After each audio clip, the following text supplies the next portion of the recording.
remorseless woman ever convicted in prison. First case. Diana Lovejoy killed her ex-husband. We go to the Vista Superior Court, where Diana Lovejoy was charged with the attempt to murder her ex-husband, Mulvihill. Hello, this is 911. Yeah, my friend has just been shot. Her married life wasn't a bed of roses, so Lovejoy couldn't find any option except divorce. She alleged that Mulvihill had sexually abused her and their young son. She had made accusations that he sexually assaulted her, was molesting the child, was a drug abuser. The case took 2 years. At first, Lovejoy enjoyed the full custody of her son. Mulvihill wasn't allowed to visit him for a few hours under supervision. He also had to pay $100 per month for his son.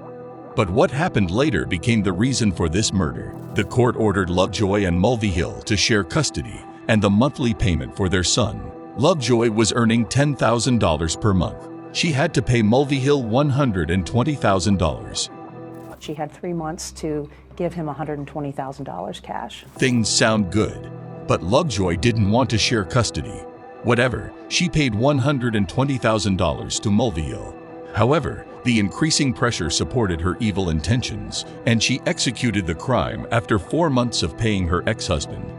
More information that it started sounding less like a random attack and more like a purposeful event. The crime was well planned. Mulvihill received a call. The caller claimed to be the private investigator of Mulvihill. He threatened him that he could provide evidence that proved that he was abusive, which could be used against him in his divorce case. He further convinced him to come to a specific place to collect the evidence. There was no evidence. Instead, he was shot after he reached the place. Do you know who shot him? There's a guy lying down like a sniper. A sniper? Did you see him at all? Briefly, we saw the gun, and he shot at us like 6 or 7 times. Lovejoy tried to commit such a well-planned crime, but failed. The bullet missed Mulvihill's heart. He managed to survive the near-fatal incident. It's not like he didn't get a life-threatening injury. We just happened to live in a time where we have excellent medical care, and he lived. The investigation proved that Lovejoy partnered with her gun instructor, Mixty David, to commit the crime. I asked her, "Are you prepared to kill him?" Because that is a very real possibility. She paid him $2,000 for that. The judge sentenced Lovejoy to 26 years in prison. Find the defendant, Diana Jean Lovejoy, guilty of the crime of conspiracy to commit murder, while her instructor was sentenced to 50 years in prison. Moreover, both had to pay $5 million each to Mulvihill to compensate for his damages. Lovejoy's reaction was dramatic. She collapsed and was taken to the hospital.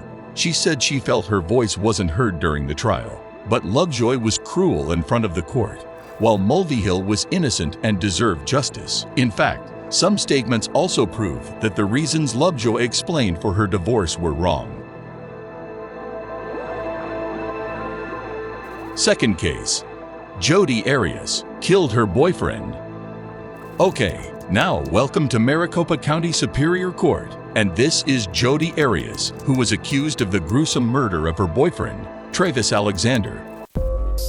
She's the sanest, crazy person you've ever met. The case turned out to be a 21st century true crime drama that shocked the followers and gawkers worldwide. What was so shocking? The graphic description of sex and violence, and the role of the prosecutor in and outside of the court. And the story behind the scene was not common. Alexander's body was found in his own bathroom. As he turns the corner, he spots Travis curled up in the shower, and he's clearly dead and has been dead for several days. The investigation proved that Arias stabbed him nearly 30 times and slit his throat. He was slaughtered. There's no other way to describe it. He had been murdered at least 3 times over. 27 stab wounds. His neck sliced. To top it off, he was shot in the head. Arias justified herself by saying that she killed Alexander in self-defense. According to her statement, Alexander got mad at her after she dropped his expensive new camera. He slammed her to the floor. She shot him in the head to save herself, but she didn't remember stabbing him or slitting his throat. I know that I'm innocent. God knows I'm innocent. Travis knows I'm innocent. She wasn't uncomfortable sharing the personal details of her relationship with Alexander. Her case became a circus. A beautiful young woman who'd become the center of the national spotlight. in a sensational trial accused of murdering her ex-boyfriend, Travis Alexander. As the trial was offered online, people were excited to share their opinions on Twitter, Facebook, and other sites. The murderer's family booked seats for their close people in the courtroom, while other interested guys stood in line every morning to win the limited seats. Prosecutor Juan Martinez was treated like a celebrity. He had observed signing autographs outside the courtroom. At the same time, he was alleged to be unfair to his profession. Later, he was disbarred. Defense attorneys were villainized and even received death threats. Considering the threatening situation, some witnesses weren't ready to testify in court. Finally, Arias was proven guilty of first-degree murder. However, it was hard to decide whether Arias should be imprisoned or sentenced to death based on various statements and evidence. So, the judge declared a mistrial and announced the natural life of Arias in prison without any possibility of release. The defendant shall be incarcerated in the Department of Corrections for the rest of her natural life with no possibility of parole. Third case. Tatiana Fusari killed her 10-month-old daughter. Moving on, we visit the Kent County Court, where Tatiana Fusari faced trial for killing her 10-month-old daughter. The baby died because of malnutrition and dehydration. She was underweight, and her mother knew that. However, she and her husband refused to take her to the hospital because they didn't trust the medical system. Instead, religious reasons made them avoid the common treatment methods. I believe I'm being unfairly charged and being made an example of for my very strong faith and the trying times that are ahead. Tatiana claimed that she didn't notice anything strange with her daughter. However, her ruthless behavior couldn't be ignored. On the day the baby died, she had stayed completely alone for about 17 hours. According to the autopsy report, she was starving for days. Tatiana blamed his husband. She said that her husband abused her, so it was challenging for her to care for her baby how she wanted. She said that when she was pregnant, one night she felt Mary kick. So she woke her husband up, but the situation became uncontrolled. She said, "He got mad at me because I wouldn't let him sleep. So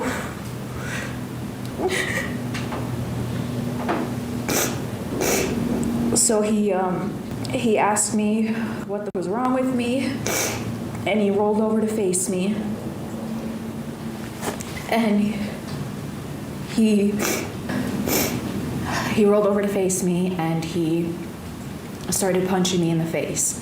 And then I tried to roll over onto my right side to face the wall, so he would just leave the front side of me alone, but he got mad at me because I wouldn't let him sleep. So he asked me what the expletive was wrong with me, and he rolled over to face me, and he started punching me in the face. And then I tried to roll over onto my right side to face the wall, so he would just leave the front side of me alone, but he put his weight on me. The next day, Tatiana went into labor with her baby. She believed her baby was small and premature. However, the evidence clearly proved her guilty. She and her husband were sentenced to life in prison without any possibility of parole on charges of murder and child abuse. That is a charge called homicide felony murder. It is life without parole. It requires a DNA sample to be taken upon arrest. Fourth case. Aileen Wuornos killed 7 men. Our next case revolves around the American serial killer. Meet Aileen Wuornos in the Volusia County Courthouse. She was accused of killing 7 men. But what brought great attention to her case was its link with various issues, such as the relationship between gender and violence and the self-defense of women. So it was self-defense. Yeah. The situation became more dramatical when documentaries and a film, Monster, were introduced based on her life. She had sold rights to her story, which highly attracted the media, and definitely, people love reality-based stories. Wuornos had a mysterious childhood that might have drawn her evil mindset. Her parents had a separation even before she was born. She had never met her father. He was sentenced to life imprisonment for raping a 7-year-old girl. He had a serious mental illness. All this situation led him to commit suicide by hanging in prison. In her early teens, Wuornos dropped out of school and turned to prostitution. Police caught Wuornos many times for armed robbery, check forgery, and auto theft. She had to live on the streets and motels and killed men who picked her up on the side of the highway. According to her, she killed men in self-defense as they tried to abuse her sexually. And this is the last time I'm going to say it. You have to kill Eileen Wuornos because she'll kill again. But she proved guilty and was sentenced to death for 6 of the murders. I sentence you in case number 91-463 to death for the murder of Troy Burris. She spent more than 10 years on Florida's death row and was executed by lethal injection in 2002. I killed those 7 men in first-degree murder and robbery. Her final words were, "I'd just like to say I'm sailing with the Rock, and I'll be back like Independence Day with Jesus June 6.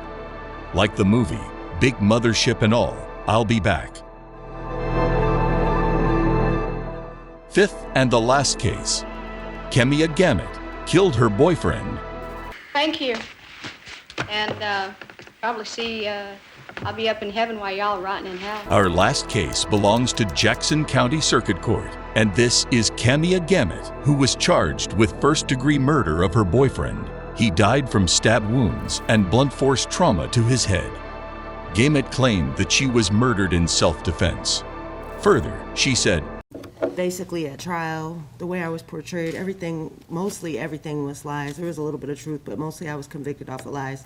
Basically at trial, the way I was portrayed, mostly everything was lies. There was a little bit of truth, but mostly I was convicted of lies.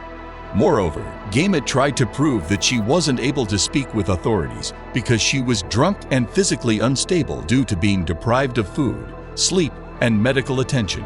However, the situation was the opposite. Gamut could be tried, but she wasn't sick enough to be unable to waive her rights. Even, she asked intelligent questions that opposed her statement. But Gamut seemed to be a strong lady. She continued to justify herself. She argued that the judge was unfair to allow the prosecution to show information about domestic violence charges filed against her in 2007.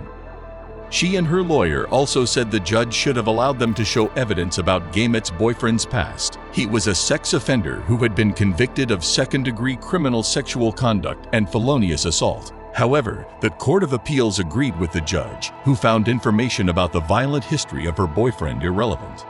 The judge was sure about her cruelty. Even he acted uncommonly due to being upset by her inhumanity. He exploded at her. "You gutted him in that apartment like a fish. You were relentless. You stabbed, you stabbed, you stabbed until he was dead." Finally, Gamut was sentenced to life in prison without the possibility of parole. The judge wished her to die in prison.